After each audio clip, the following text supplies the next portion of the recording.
नदीम कुरैशी, आप भी थोड़ा सा रोना रोले मरसिया पढ़ लें जो आपने पढ़ना है कि हमने तो ये काम किया, हमें उड़ा दिया। अब बिस्मिल्लाह आप मुबशर भाई आपसे साहब मुझे आपने वो टाइम नहीं दिया जो आप हसन मुर्तज़ा साहब वो छोड़े ना सर, हसन मुर्तज़ा साहब अपना उन्होंने पर्ची दी हुई है ना मुझे, आप छोड़ दें। अब मुबशर भाई आपसे सारी नज़रियाती आइडियोलॉजिकल इंटेलेक्ट लेवल के इख्तलाफ के बावजूद मैं आपकी तमाम बातों को इंडोर्स करता हूँ। मैं बहरहाल कम अज़ कम अपने आप को उस कैडर का बंदा समझता हूँ जो इन तमाम मसाइल को विजुलाइज कर रहा है, अपनी आंखों से देख रहा है। बदनसीबी ये है कि इस मुल्क के जो फैसला साज हैं उनमें से कोई एक कंपोनेंट भी, चूंकि डिफरेंट कंपोनेंट्स हैं जो मिलकर सारी फैसला साजी कर रहे हैं, कोई एक कंपोनेंट भी ऐसा नहीं है जिसके ये मसाइल हों जो आपने जिसका इजहार किया है। यही मेरा रोना है। 4 मिनट में या 1 मिनट में जितने बच्चे इस दुनिया से रुखसत हो रहे हैं पाकिस्तान में, और जिस तरह खवातीन के साथ आपने ज्यादतियों की बातें की, मुआशरे का हर तबका सर आज रेप हो रहा है। मैं ये लफ्ज़ इस्तेमाल नहीं करना चाहता हूं। एक मिनट ठहर जाए, ये मैं हदफ तो कर नहीं सकता, लेकिन मुझे ऑब्जेक्शन है ये अल्फाज पे आपके, ये गलत है। हर तबका नहीं हो रहा। दूसरी बात यह है कि मैं सिर्फ ये कह रहा हूँ कि ख़वातीन की तादाद 51% ऑफ पॉपुलेशन है। By not passing strong legislation आप 51% ऑफ पाकिस्तान की पॉपुलेशन को पहले दिन से नेगेट कर रहे हैं। सर मैं आपको पूरी लेजिस्लेशन पेश कर देता हूँ। यहाँ तमाम तर कवानीन मौजूद हैं, लेकिन कवानीन का एग्जीक्यूट होना, ग्राउंड पे उन पर अमल होना, ये एक बहुत बड़ा सवालिया निशान है। अगले रोज में अब जब आपने गुफ्तगू शुरू कर ही दी है, अगर कवानीन है ना, नहीं एक मिनट कैसा भी है तो नहीं ना कि आप बंगी मारेंगे और मैं आगे जाने दूंगा, नहीं आगे चुप कर, अभी नहीं, आप क्योंकि उम्र में भी छोटे हैं मेरे से। अगर कवानीन होते तो सीसीडी बनानी पड़ती। हाँ अच्छा, आप सीसीडी के हवाले से अगले नहीं मैं उसके हवाले से नहीं कर रहा सर, मैं गुजारिश कर नहीं मैं सीसीडी के ऊपर नहीं जाना चाह रहा, मैं ह्यूमन राइट्स के ऊपर हूं, फिलहाल आप उस पे ही रहें। सर कवानीन 100% मौजूद हैं। मैं तो ये समझता हूं अगर किसी मुनसिफ के दौर में डायरेक्ट जल्लाद काम कर रहा हो तो उस मुनसिफ की गर्दन उतार। नदीम कुरैशी साहब 1 सेकंड, मैं आपसे औखा सवाल पूछ लूं? कर ले। आप मेरी तरफ देखें, कैमरे को ना देखें। आपने सर सौखा सवाल, आप अपना जो है ना, ये नहीं कि मेकअप करके आप कैमरे को देख रहे हैं, आप अच्छे नहीं लगेंगे, मुझे देखें इधर बैठ के। वो जो है ना, बात यह है कि आपके कई लोग ऐसे हैं जिनको मैं समझता हूं कि शायद उनको नहीं बंद होना चाहिए अंदर, जो अभी तक बंद है। मानते हैं ना? तो कानून तो नहीं चल रहा ना, ये भी मान लेना। ये बड़ी औखी बात कर रहा हूं मैं और बड़ी सख्त बात कर रहा हूं मैं। हमें पता है ये नहीं चल रहा, हमें सारों को एक पेज पे होना है, अदलिया को भी, एस्टेब्लिशमेंट को भी, पॉलिटिशियन को भी, मीडिया को भी, मजदूर को भी, तरकान को भी, भट्टे वाले को भी, कारपेंटर को भी, प्लम्बर को भी। हम सारे एक पेज पे होंगे तो ये मुल्क में सही कानून साजी होगी ना। मैं ये कह रहा हूं। अभी आपने फरमाया कि जी कुछ अफवाहें हैं 27th अमेंडमेंट के हवाले से, जी, और साथ आपने फरमाया और बड़ी स्ट्रॉन्ग अफवाहें हैं सर। कोशिश की जा रही है कि जज साहबान को एंगेज किया जाए और उनकी एज 70 ईयर की जाए। मतलब आप अंदाजा करें। अब मैं तो समझता हूं पाकिस्तान में मेरे बहुत केस सब जुडिस हैं, मैं कई अदालतों में, एक में पीओ भी हुआ हूं, तो मैंने किसी जज के ऊपर बात नहीं करनी। आप करें सर, मैंने आप लोगों को तो भुगता हुआ है। अच्छा, मैं आपसे गुजारिश कर दूं, मेरा अलमिया क्या है, मैं एक आम आदमी को रिप्रेजेंट कर रहा हूं, मैं किसी पॉलिटिकल लीड का हिस्सा नहीं हूं। मैं आपकी तरह उन लोगों में शामिल हूं जो सारा दिन इस सिस्टम पे कुड़ते हैं जी। एक कमजोर की, और कान में मुझे बता रहे हैं एक डाला आ गया बाहर, आपको बुला रहे ठीक है नहीं, अब सीरियस बात करें। कोई मुझे सिर्फ ये बताएं कि ऐसी कानून साजी आप 100 काम करें अपने मर्जी के, मुझे कोई प्रॉब्लम नहीं है। बट साहब 1000 काम करें अपनी मर्जी के, हसन साहब 10,000 काम करें अपनी पार्टी के लिए और अपनी मर्जी के लिए।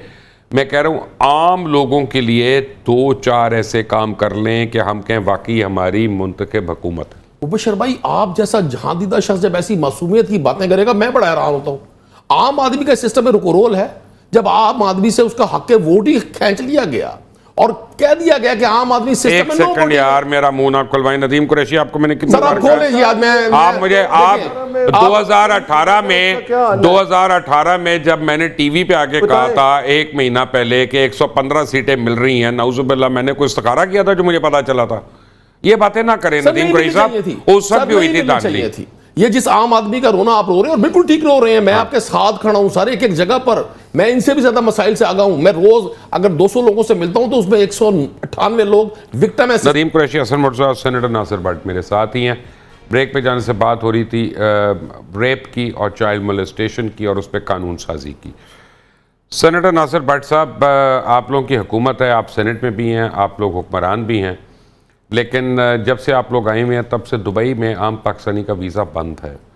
और ठीक है, ऑफिशियल पासपोर्ट पे जा सकते हैं, ब्लू पासपोर्ट पे जा सकते हैं। जैसे कुरैशी साहब अभी गए थे, इनकी वहाँ बड़े लोगों ने खातिर मुदारात भी की, पता नहीं इनको फंड भी मिले हैं कि नहीं मिले, ये बताएंगे, ब्रेक में बता नहीं रहे थे। तो यह है कि आज तक पाकिस्तान के फॉरेन ऑफिस ने कितनी बार यूएई की गवर्नमेंट से ऑफिशियल एहतजाज किया कि तुम पाकिस्तानियों को वीज़ा नहीं दे रहे, और उसका नुकसान ये हो रहा है कि जो पाकिस्तानी बिजनेसमैन हैं, वहाँ पे कारोबार करने वाले लोग हैं, उनको मजबूरन इंडियंस और बांग्लादेशी रखने पड़ रहे हैं और वो पाकिस्तानियों को मुलाजमत नहीं दे सकते। ये किस वजह से है और हुकूमत पाकिस्तान इस पर क्या कर रही है? देखिए मुबशर लुकमान साहब, आपने बड़ी अच्छी बात की है। अब तो हमारी खारजा पॉलिसी, तो इसको तो आप थोड़ा सा समझें कि हमने बेहतर की है उस वक्त से जो पहले हालात थे। वो हमारी खारजा पॉलिसी ठीक हुई। जितने गैर मुल्की हैं, अमेरिका है, बरतानिया है, सऊदिया है, दुबई है, कतर है, सबसे हालात हमारे ठीक हुए। और मेरा ख्याल है आप थोड़ी सी अपडेट, या मैं बताऊं कि अभी दुबई वालों ने वीज़ा बड़ा आसान कर दिया है। ब्लू पासपोर्ट पे तो उन्होंने ऑन एयरपोर्ट वीज़ा, मेरे पास ब्लू पासपोर्ट नहीं है, बाकी पाकिस्तान के पास भी नहीं है ना, हम असेंबली में नहीं है। नहीं, आम को भी उन्होंने वीज़े देने में फैसिलिटी पैदा कर दी है। जो पहले हालात थे वो नहीं है। ये एक चीज़ माने, फिर आप कहेंगे मैं इल्ज़ाम तराशी करता हूँ। नहीं, बताएं मुझे क्या किया उन्होंने। और दूसरे हुक्मरान इमरान खान साहब थे, उस वक्त हमें कोई मुल्क हमारी तरफ देखता नहीं था, हमसे बात नहीं करता था, हमने सबको नाराज कर दिया। सर, मैंने को उनकी तारीफी कलमात तो नहीं बोले कि हम उनकी बुराई करें। मैं कह रहा हूं कि कब से पाकिस्तान जो है वो विजिट पे, ट्रांजिट पे या और वीज़ाज पे वहां पे आ जा सकेगा? अब मैं यही कह रहा हूं कि अब हम इसमें बेहतरीन ला रहे हैं और आपको ये नजर आएगा। मैं ये कहता हूं कि हमने बेहतर हालात किए हैं, बाकी सब फेयर इनफ, लेकिन ये पता है कि उन्होंने किस वजह से ये बैन लगाया था? ये मेरा ख्याल है आप मेरे से बेहतर समझते हो कि बैन लगाने की वजह थी, नारे थे, सियासत हो रही थी, वहां सियासत हो रही थी। वो उन्होंने बंद कर दिया कि इधर आके पाकिस्तानी सियासत करते हैं। और ये चीज़ किसने उठाई थी? ये इमरान खान साहब ने ये काम किया था। सऊदिया में भी हमारे साथ ये हुआ था। मदीना पाक में लोग उम्रा करने जाते हैं, हज करने जाते हैं, खाना काबा, वहाँ ऊंची आवाज़ में बंदा बात नहीं करता, और वहाँ क्या नारे होते थे ये आपके सामने है। ये चीज़ें जो है हमें इस जगह तक लेके आई, फिर भी हमने हालात को ठीक किया, सब सियासी जमातों ने मिल के। लेकिन एक बात है, देखें, जो मैं कहता हूँ, अभी मैं बात करूँगा कि अदालतें जो है ना, अदालतों में सख्त कानून है, लेकिन अदालतें बैठी जब किसी वज़ीर-ए-आज़म को इस बात पे दे दें उनको फॉर लाइफ, आप कहें जी डिस्क्वालीफाई हैं कि आपने अपने बच्चे से तनख्वाह नहीं ली जो बनती थी, हमें शो नहीं की। और अगर इस तरह हो जाए, फिर वो वक्त आ गया कि मियां नवाज शरीफ के साइन हो रहे थे, तो सेनेट का इलेक्शन था, तो उन्होंने कहा भाई आपने क्यों साइन किया, हम तो आपको सियासतदान नहीं मानते, हमने आपको सजा दे दिया, डिस्क्वालीफाई है, आप जितने सेनेटर हैं आज़ाद होंगे। बात यह है कि आज उन लोगों को सजा मिल जाती तो हम इस जगह पे दोबारा ना आते। अब आप एक बात मुझे बताएं कि जब आप इस तरह के कानून को अपनी मर्जी से, चीफ जस्टिस मुल्क का इस तरह की खराबियां करके घर आराम से बैठ के एंजॉय कर रहा है, फिर भी सियासतदान पिस रहा है, तो हमें ये चाहिए ना कि हम सियासी जमातें, मैं सबका कहूंगा, मैं भी शामिल हूं, कि हम मिलके लेजिस्लेशन। तो आपने अभी टीएलपी के ऊपर बैन नहीं किया? आप लोग तो नहीं कर सकते उसको बैन? आपने टीएलपी को बैन कर दिया ना पकड़ के, या आपकी पंजाब हुकूमत में रिकमेंड, वो तो नहीं कर सकते? नहीं कर सकते आप लोग, ये कानून में नहीं है इस तरह से बैन करना। सियासी जमात को तो नहीं आप कर सकते बैन। हमने अगर बैन किया है, नहीं मुबशर साहब, जो वो हालात कर रहे हैं, बंदों को मार रहे हैं। एक सेकंड, मैं कुछ और कह रहा हूं, मैं कुछ और कह रहा हूं। लोगों से गाड़ियां छीन, ओ भाई, आप वही सियासी काम कर रहे हैं जिसके लिए लोग सीसीडी को ब्लेम करते हैं। मेरा मतलब है कानून का एक तरीका कार है ना, आप उस तरीका कार को क्यों नहीं फॉलो कर सकते? अपनी मर्जी क्यों लाग रहे?